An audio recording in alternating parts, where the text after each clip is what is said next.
안녕하세요 여러분, 이영옥입니다. 이 사진은 6.25 전쟁 중에 임시로 마련된 천막학교에서 공부하는 학생의 모습입니다. 불빛도 환히 밝히지 못한 교실에서 전등 가까이 책을 비추어 읽는 학생의 모습이 몹시도 진지해서 짠하면서도 숙연하게 느껴집니다. 지금 우리도 코로나19 전쟁 중에 있는 거죠. 여러분에게서도 사진 속의 이 모습을 기대하며 4월 23일 목요일 심화국어 수업을 시작하겠습니다. 배움 성장 노트에 정리하며 오늘도 열공. 지난 독서 시간에는 옛사람들의 사고를 정형화해서 살펴보고 안빈낙도와 관련된 전형적인 소재, 그리고 상투적인 표현 방식, 이런 것들을 살펴보았는데요.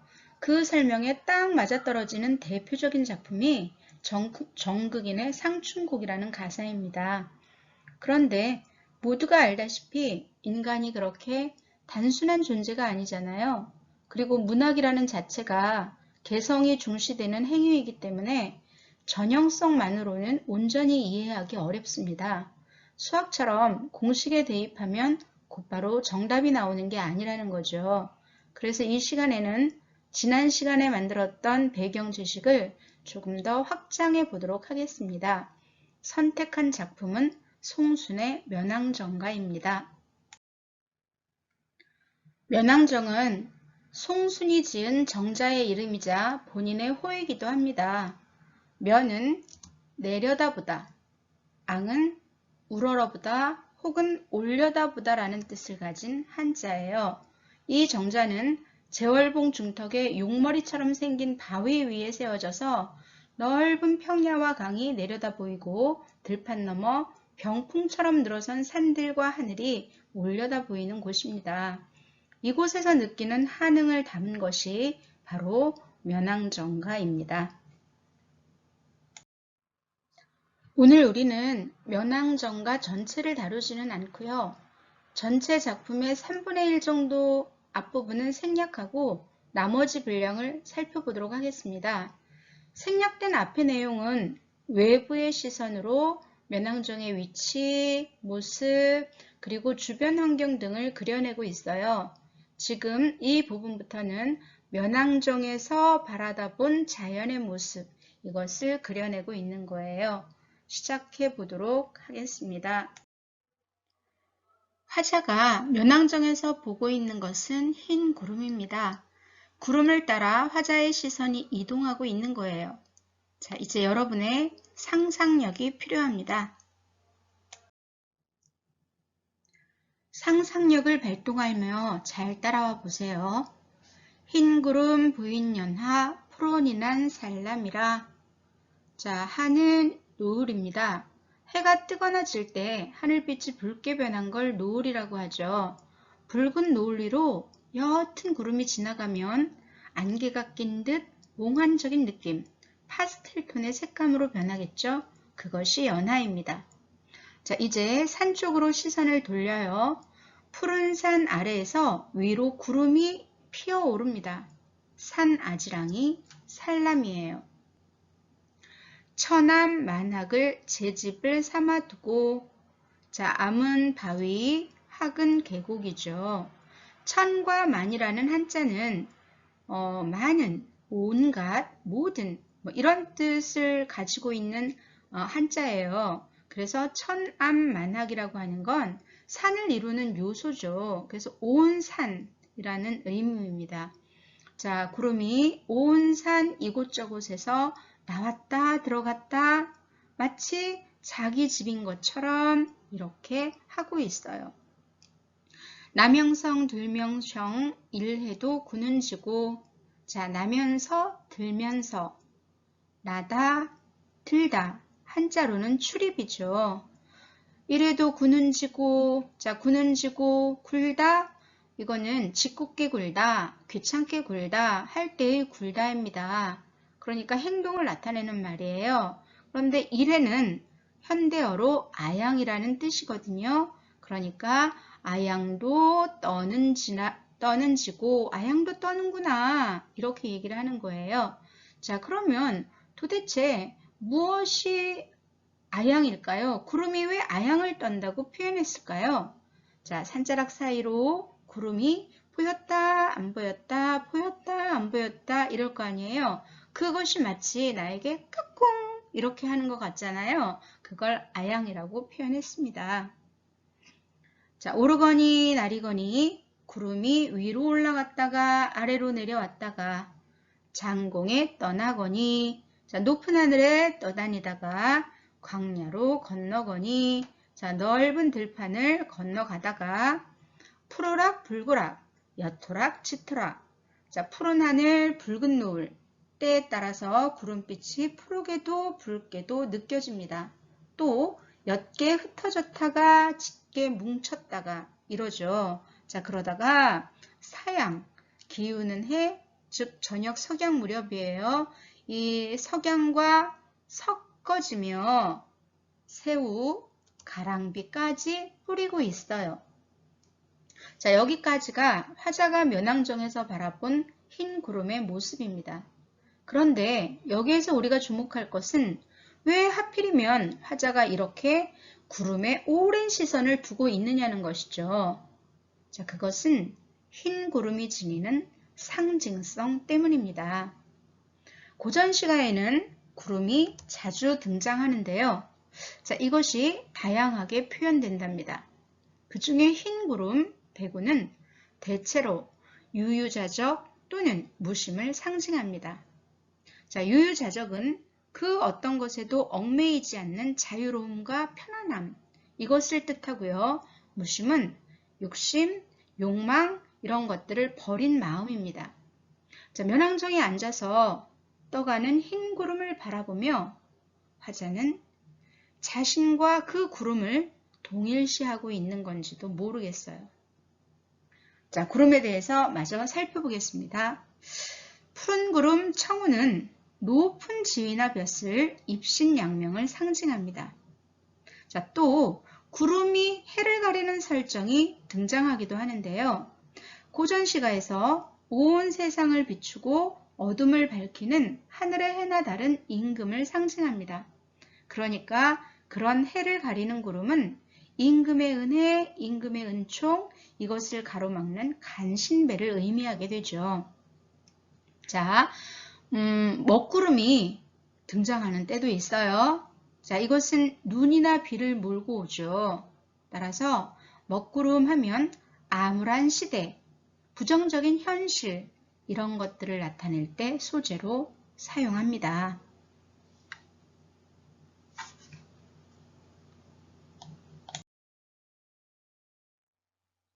이제부터는 면왕정에서 바라본 사계의 풍경입니다. 남여를 배아 타고 남여는 가마예요. 두 개의 막대 위에 의자를 얹힌 형태인데요. 여러분 사극에서 높으신 나으리가 의자에 앉아있고 4명의 가마꾼이 어깨에 이걸 메고 가는 장면을 본 적이 있을 거예요. 그게 남여입니다. 자, 배아 타고는 재촉해 타고 솔 아래 구분길로 오며 가며 하는 적에 솔숲 사이 오솔길로 오며 가며 하는 때에 녹양의 운한 황행 교태겨워 하는 거야. 자, 여기에서 녹양과 황행은 봄을 나타내는 전형적인 소재입니다. 녹양은 연푸른 나무를 가리키고 황행은 꾀꼬리입니다. 봄을 나타내는 새로 꾀꼬리나 소쩍새 혹은 두견새가 많이 등장하는데요. 소쩍새, 두견새가 한이나 애상의 정서를 자아낸다면 꾀꼬리는 흥겨움을 북돋우는 소재로 쓰입니다. 자, 아무튼 연푸른 나무 위에서 나는 꾀꼬리 소리가 교태 쩐다는 거죠. 자, 교태는 우리말로는 아양으로 바꿀 수 있습니다. 아양의 옛말은 앞에 이래도 구는 지고 이래가 나왔죠.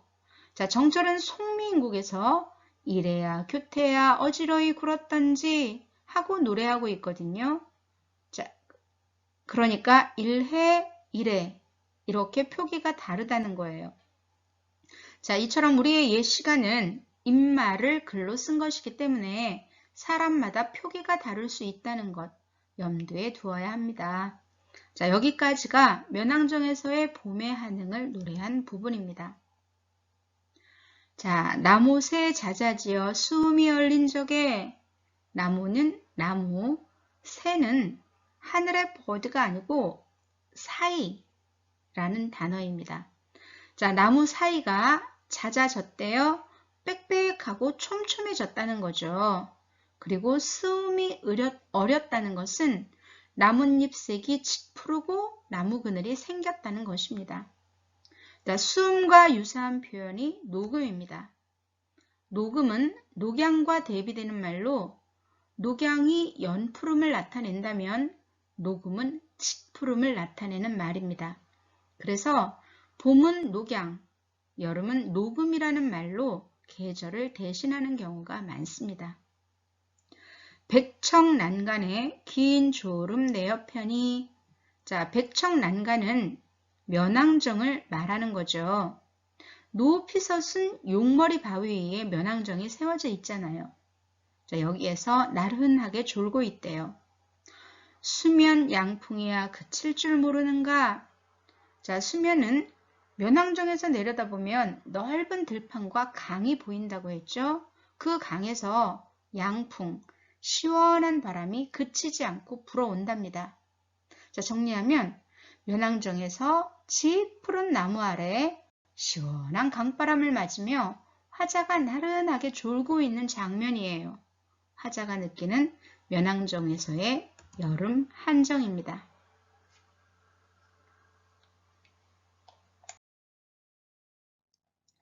이제 가을이겠네요.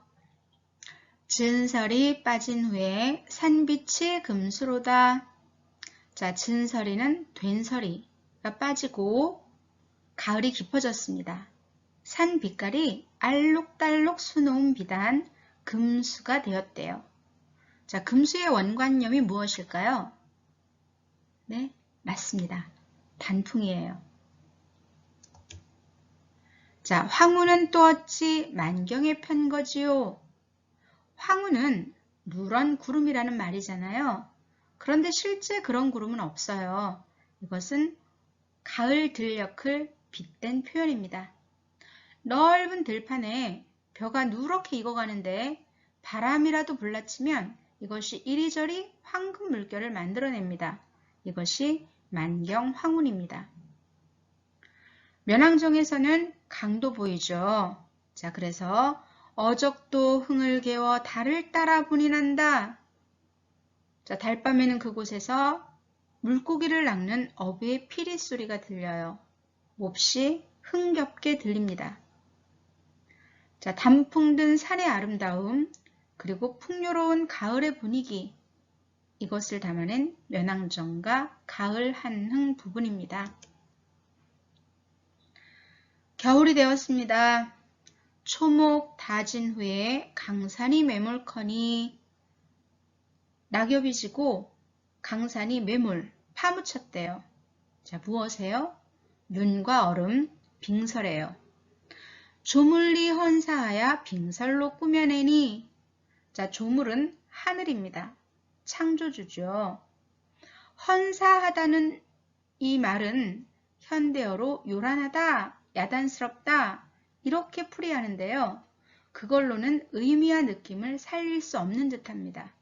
자, 나는 이 단어를 amazing, fantastic 이런 느낌으로 이해합니다. 자, 조물주가 온 세상을 빙설로 꾸며냈어요. 경국요대와 옥해은산이 안저의 버러시라. 경요, 옥은은 모두 아름다운 보석입니다. 경국요대는 보석으로 장식한 신선세계의 궁과 대입니다. 여러분이 어릴 때 많이 읽던 그리스 신화에 나오는 제우스 신의 궁전도 보석으로 치장되어 으리번쩍 하잖아요. 하늘나라 옥황상제 궁전도 그렇답니다. 그게 경국요대인데요. 여기서는 면왕정에서 바라다 보이는 마을의 집들이 아름다워 보여서 거기에 빗댄 거예요. 자, 또 옥해은산, 옥으로 만든 바다와 은으로 빚은 산이래요. 아니 거기 바다가 어디 있었어? 자, 이러면 곤란하죠. 바다해, 뇌, 산, 자연을 의미합니다. 그러니까 눈과 얼음에 덮인 마을, 그리고 마을을 둘러싸고 있는 자연환경, 그 모든 것에 햇빛이 비치니 반짝반짝 반짝반짝 몹시도 아름다워 보이겠죠?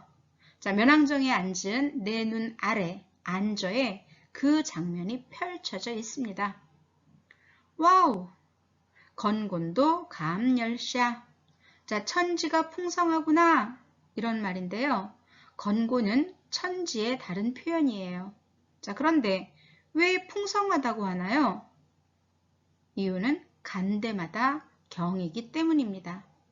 자, 간데마다 경이로다. 시선이 가는 데마다 경이래요.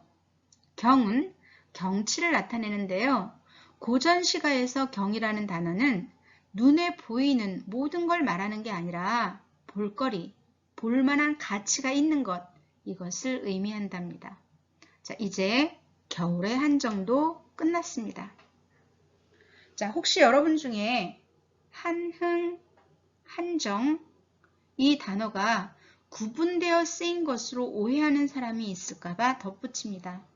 이 두 단어를 번갈아 쓴 것은 같은 의미를 나타내는 여러 말을 보여주기 위함이니 오해하지 마세요. 형광펜으로 표시된 것은 계절을 알게 해주는 소재들입니다. 자, 드디어 나왔네요. 오늘 수업의 목적을 담고 있는 부분입니다. 고전문학은 현대문학보다는 훨씬 더 보편성, 전형성, 이런 것들이 적용이 되는 장르예요. 그래서 소위 상투적 표현이라고 할 만한 요소를 많이 가지고 있어서 해석하고 이해하기가 현대문학보다 훨씬 더 쉽답니다. 그럼에도 불구하고 더러 어떤 작자는 전형성이나 상투성, 그러한 것에서 벗어나서 자신만의 개성을 확연하게 드러내 보이기도 해요. 지금 이 부분이 그렇습니다. 이것을 보여주기 위해서 오늘 이 작품을 고르고 여러분과 함께 수업하고 있는 거예요. 자, 그럼 찬찬히 살펴보겠습니다. 인간을 떠나와도 내 몸이 결을 없다. 인간은 세상, 세속, 속세를 말한다고 했죠. 세상을 떠나왔다면 이곳은 어디인가요? 네, 바로 은둔 은일의 장소 자연입니다. 자, 그렇다면 나는 어때야 하나요? 앞에서 자연에서의 삶을 나타내는 상투적 표현이 일이 없다, 한가하다 라고 했잖아요. 그러니까 인간을 떠나오니 내 몸이 한가하다, 인간을 떠나오니 내 몸이 일이 없다, 이렇게 말하는 것이 그 시대의 전형적인 표현이었잖아요. 자, 그런데 여기서는 자연에 은거해도 내 몸이 결을 없다, 이렇게 말하고 있습니다. 자, 결을은 한가의 우리말이에요. 자, 아래 한자를 보면 한가 할 때 가와 뒤에 나오는 한, 이 글자는 강호한정 할 때, 한정할 때 이 한자를 쓰기도 하거든요. 자, 이 두 개의 글자가 바로 결을을 뜻하는 한자입니다. 자, 그러니까 겨를이 없다는 것은 한가하지 않다, 여유가 없다, 일이 많다 라는 뜻이 되는 거죠. 자, 그럼 화자가 겨를 없이 하는 일은 무엇인가요? 자, 이어집니다. 이것도 보려 하고 저것도 들으려고. 자, 이것저것 보고 들으려 한대요. 바람도 혀려하고 달도 맞으려고. 바람도 쐬고 달도 맞으려 한답니다. 자, 밤을안 언제 줍고 고기란 언제 낳고. 그러니 밤을 줍고 고기를 낚는 건 언제 해? 자, 십이란 뉘 닫으며 딘꽃이란 뉘 쓸러뇨. 자, 살인무는 누가 닫아? 떨어진 꽃은 누가 쓸어? 라고 하고 있네요. 자, 여기서 마지막 행은 설명 의문문이 아닙니다. 질문이 아니라고요. 살인문 내가 닫잖아. 떨어진 꽃 내가 쓸 거잖아. 이런 의미입니다.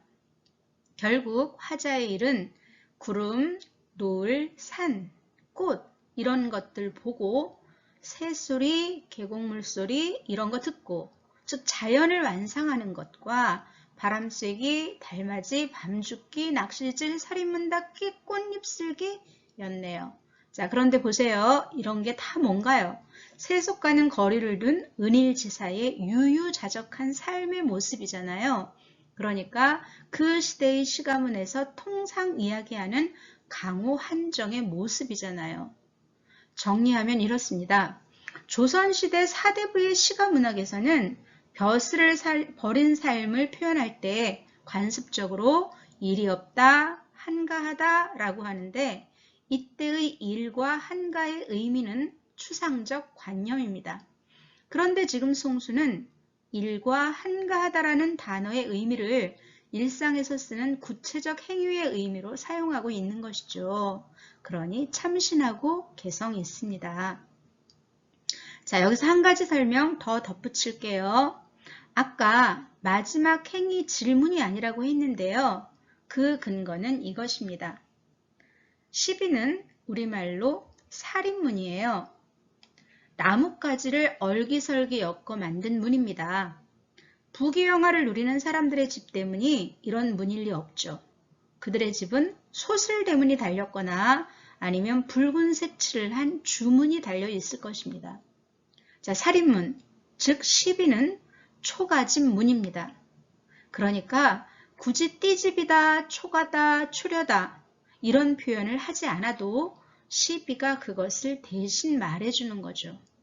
자, 그런데 지난 시간에 안빈낙도의 뜻을 지닌 사람의 가난하고 소박한 삶을 드러내는 문학적 소재가 띠집, 초가라고 했잖아요. 그러니 이 시비의 주인은 안빈낙도의 은자이고 그가 자기 집 문빗장을 걸어요. 즉 문을 닫아요. 그것을 나타내는 한자가 바로 화살표가 가리키는 한이라는 글자입니다. 자, 글자를 보세요. 문문자 안에 나무 목자가 들어있잖아요. 이 글자는 나무막대, 즉 나무 빗장을 걸어서 문을 닫는다는 의미로 만들어진 글자입니다. 그것은 안빈낙도의 뜻을 둔 은자의 태도를 말하는 거예요. 자, 왜냐하면 문을 닫아거는 행위는 세상과 거리를 두고 세속의 유혹을 받아들이지 않겠다 하는 자신의 의지를 밝히는 것이기 때문입니다.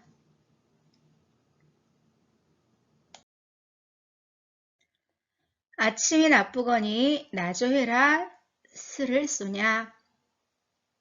아침이 나쁘거니 저녁이라 시를 쏘냐. 자, 이해가 잘 안 되죠. 왜 아침이 나빠? 옛사람의 말하는 방식이 우리에게 익숙하지 않아서 그렇습니다. 자, 이 구절은 이런 뜻이에요. 아까 겨를이 없다고 했잖아요. 즉 하고 싶은 혹은 해야 할 일이 많았는데요. 그걸 다 할 수 없어서 아침이 나쁘다고 한 거예요. 자, 나종은 저녁인데요. 아침에 시간이 부족한 걸 나쁘다고 여길 만큼 좋았던 일들이 저녁이라고 싫어지겠는가? 이런 의미이죠. 자, 오늘이 부족거니 내일이라 유효하랴. 네, 읽기도 어렵네요. 버벅.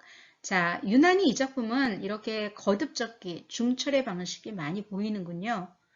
오늘이 부족한데 내일이라고 여유가 있겠어? 자, 이 매해 앉아보고 저 매해 걸어보니. 자, 이 산에 앉아보고 저 산에 걸어보니. 네, 자, 이어지는 세 행이, 세 줄이 모두 다 대구의 방식이 사용되어 있군요.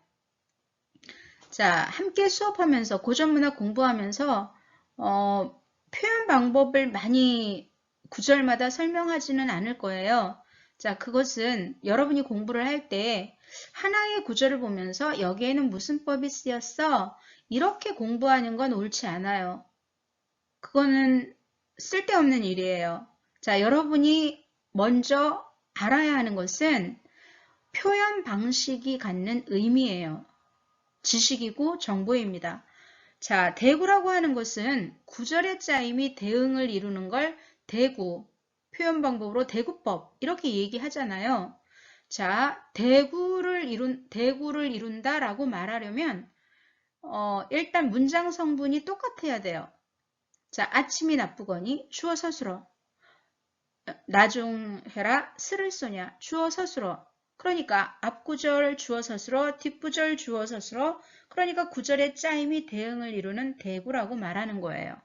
자, 임회에 앉아보고 부사어 서술어네요. 처매에 걸어보니 부사어 서술어네요. 그러니까 문장 성분이 이렇게 부사어 서술어로 대비되잖아요. 동일하잖아요. 이런 걸 대구라고 하는 것입니다. 벌루한 마음에 버릴 일이 아주 없다. 자, 벌루는 괴롭고 힘들다 라는 뜻인데요.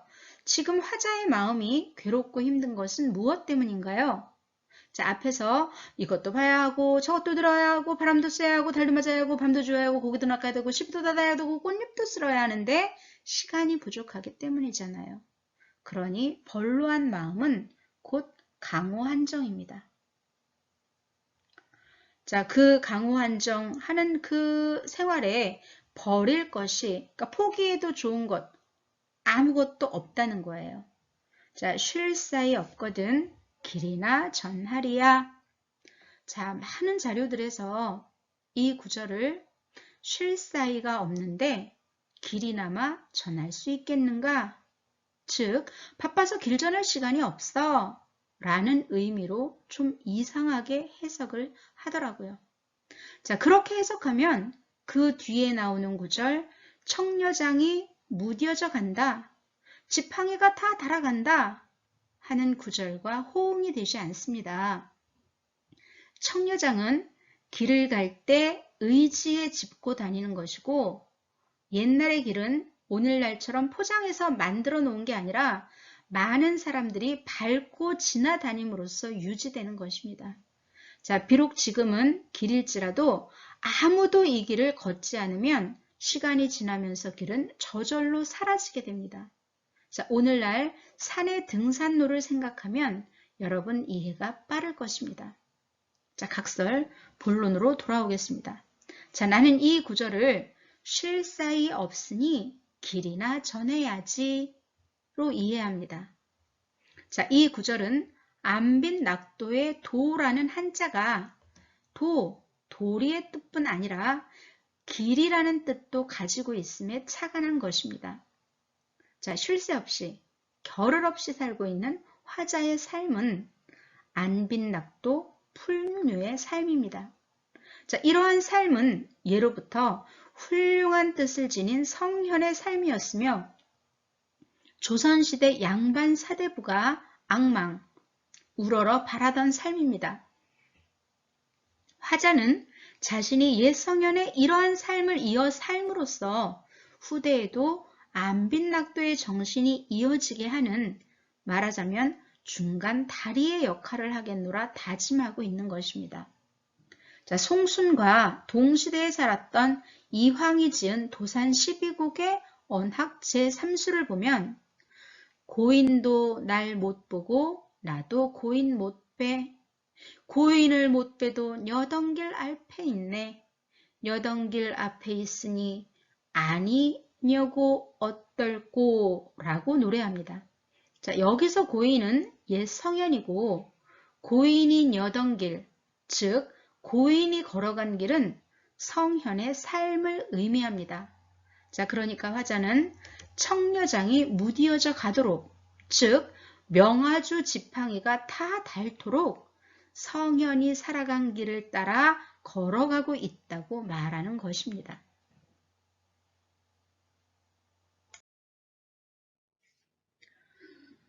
술이 익었거니 버지라 없을 소냐. 자, 술이 익었거니 벗이라 없을 소냐.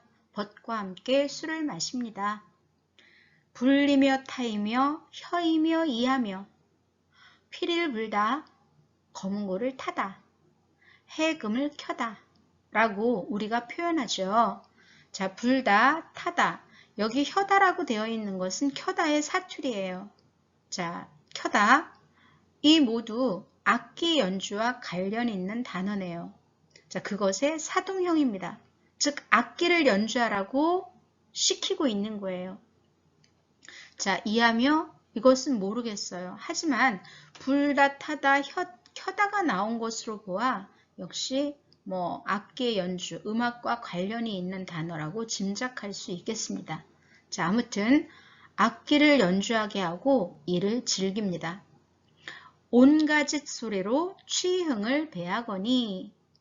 자, 앞에 나멸을 배아 타고 가마를 재촉해 타고 기억하시죠?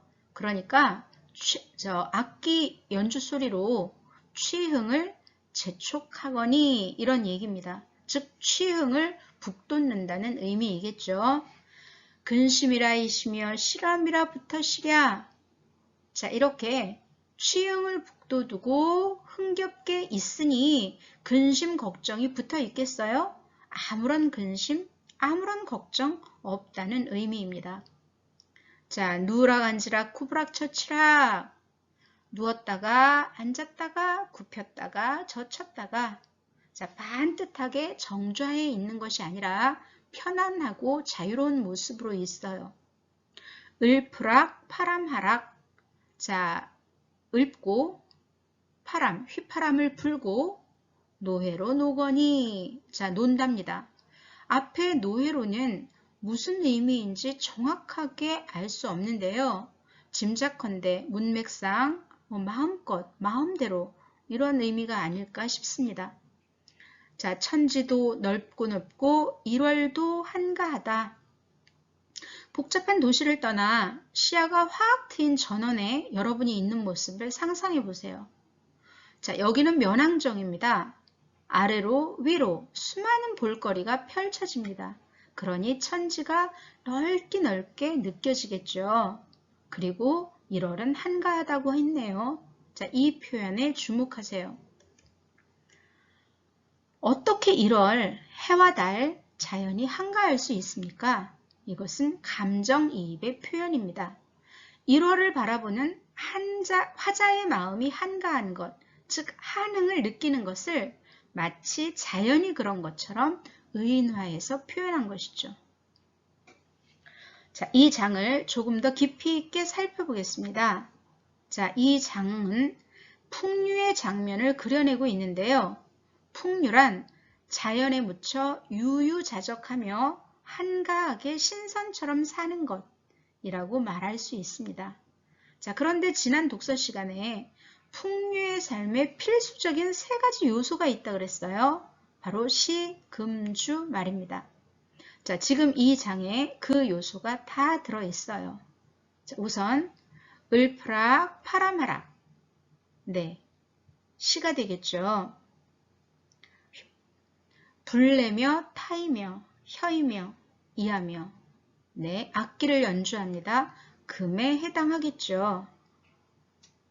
그리고 위에 벗과 술을 마십니다. 주가 등장하죠.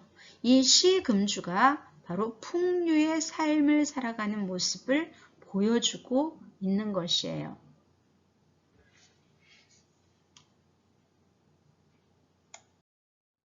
앞장에서 화자의 풍류의 삶을 보여주었는데요. 여기서 덧붙일 설명이 하나 있습니다. 우선 증자의 전정긍긍부터 설명할게요. 증자는 공자의 제자로 효심이 짱인 인물입니다. 그가 남긴 책으로 효경이 전해지는데요. 이 책에 신체 발부는 수지부모라, 간불회상이 효시지하라 하는 내용이 담겨 있습니다. 여러분도 좀 알만한데요. 혹시 모른다면 이 말은 들어본 적 있지 않아요? 우리 몸과 머리카락은 모두 부모에게 받은 것이므로 감히 회상하여서는 안 된다. 자, 그러면서 개화기 때 단발령을 거부한 이야기 말이에요. 증자에게서 비롯된 전정긍긍이라는 사자성어는 증자의 효를 나타내는 어휘입니다. 증자가 병이 깊어졌을 때 제자들을 불러 자신의 손발을 보여주며 유언처럼 이런 말을 했대요. 이제야 나는 부모님이 주신 몸을 손상시킬까 전전긍긍하는 일로부터 벗어나게 되었구나, 얘들아. 증자가 살았던 시대는 죄를 지으면 신체를 훼손하는 형벌이 있었습니다. 즉, 손가락이나 발가락을 자르는 형벌, 그리고 머리카락을 자르는 형벌이 있었던 거죠. 따라서 부모에게 받은 신체와 발부를 온전히 보존하지 못한 것은 죄를 지었다는 의미가 되고, 그러니 부모에게 불효가 되는 것입니다. 특히 머리카락을 잘리는 것은 굉장히 수치스러운 형벌이었다고 해요. 개화기 때 머리카락을 자르는 것을 불효라 하여 단발령을 거부한 것은 본질은 사라지고 형식만 남은 사례입니다. 증자의 시대야 머리카락을 잘리는 것이 크나큰 불효였겠지만, 그런 형벌이 사라진 이후의 시대에 자신의 머리카락을 자르는 것을 불효라고 말할 수는 없겠죠. 자, 비유가 길어졌습니다만 앞에서 살펴본 풍류의 개념도 조선 후기로 넘어가면서 변질되었습니다. 본질은 사라지고 형식만 남게 된 거죠. 조선 전기의 풍류는 시금주를 즐기는 것이 핵심이 아니라 세속적 욕망을 버리고 혼탁한 세상에서 곡학가세하는 삶을 던지고 자연 속에서 유유자적과 무심을 지향하는 고결한 삶의 태도, 그것이 핵심인 것인데, 비의 정신적 가치와 태도는 사라지고 눈에 보이는 시금주 놀이로 의미가 전락해 버렸답니다. 자, 그래서 조선 후기의 시가에 등장하는 풍류는 일기만보, 노세 이런 의미로 변질되었어요. 자, 마찬가지로 한량이라는 단어도 그렇습니다. 자, 원래 이것은 한가하다의 한, 양반을 가리키는 양자입니다. 그러니까 한량이란 안빈낙도의 뜻을 둔 일이 없다라고 말하는 양반이 바로 한량인 것이죠. 지금 면왕정가 이 노래의 화자가 한량입니다. 그런데 이 역시 인물이 지닌 사고와 태도는 사라지고 일이 없다만 남아서 놀고 먹는 사람을 한량이라 부르게 되었습니다. 술도 그래요. 애초에 이 술을 마시는 행위는 고결한 자들이 지니는 부조리한 현실에 대한 저항의 의미를 담고 있었지만, 차츰 그 본질적 의미는 퇴색되고 그저 술을 마시는 행위만 남게 되었습니다. 자, 드디어 마지막 장입니다. 힘내세요. 희황을 모를라니 이적이야 기로고야. 희황은 중국의 상고시대, 전설의 시대에 나오는 사방 중에 하나입니다. 사망은 신농시, 권한시, 복희시인데요. 그중 복희시, 복희 황제를 희황이라고도 부른답니다. 자, 그는 인간에게 사냥하는 법을 전해준 인물이고요. 이 사망의 시대는 태평성대의 의미를 가지고 있어요. 따라서 희황하면 곧바로 아하, 태평성대 하고 연상하면 되는 것이죠. 태평성대가 어떤 것인지 몰랐는데 이때가 태평성대로구나. 자, 이렇게 말하고 있습니다. 신선이 어떻던지 이 몸이야 귀로고야. 자, 신선이 어떤 것인지 모르겠으나 내가 바로 이 몸이 바로 신선이로구나. 강산풍월 거날리고 내 백년을 다 누리면, 자, 강산풍월을 거느렸대요. 자연을 거느렸대요. 풍월 주인이네요. 풍월 주인은 강호한정의 인물을 빗대는 상투적 표현이에요. 내 백년은 나의 한평생이죠. 자, 자연에 묻혀 내 한평생을 다 누릴 수 있으면 이런 의미가 되겠습니다. 자, 악양루상에 악양루 위에 이태백이 살아온다고 이렇게 쓰고 있는데요. 왜 하필이면 이태백을 끌어들인 걸까요? 자, 그 이유는 앞에서 신선을 언급했기 때문입니다. 자, 이태백 본명은 이백이에요. 그는 시선, 즉 시짓는 신선이라고 불렸답니다. 베토벤을 악성이라고 칭하는 것처럼요. 자, 그리고 또한 스스로가 자칭 적선인이라 말하고 다녔대요.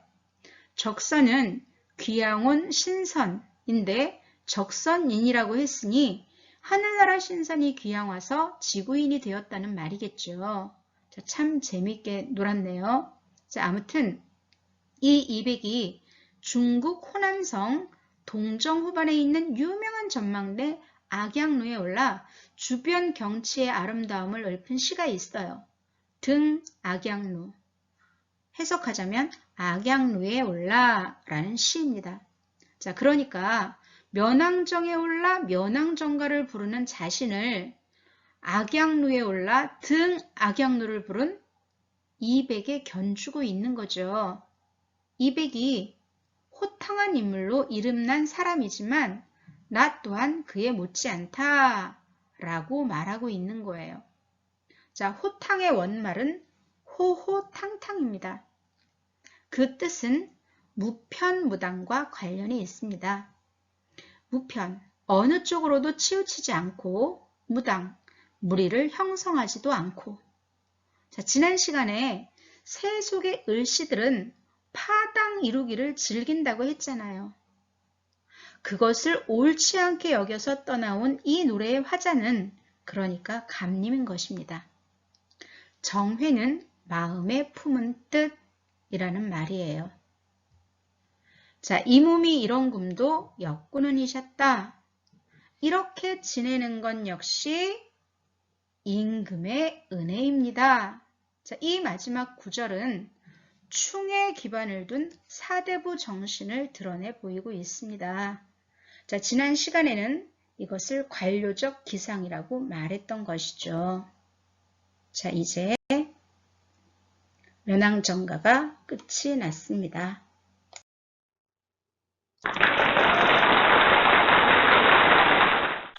여러분 고생하셨습니다.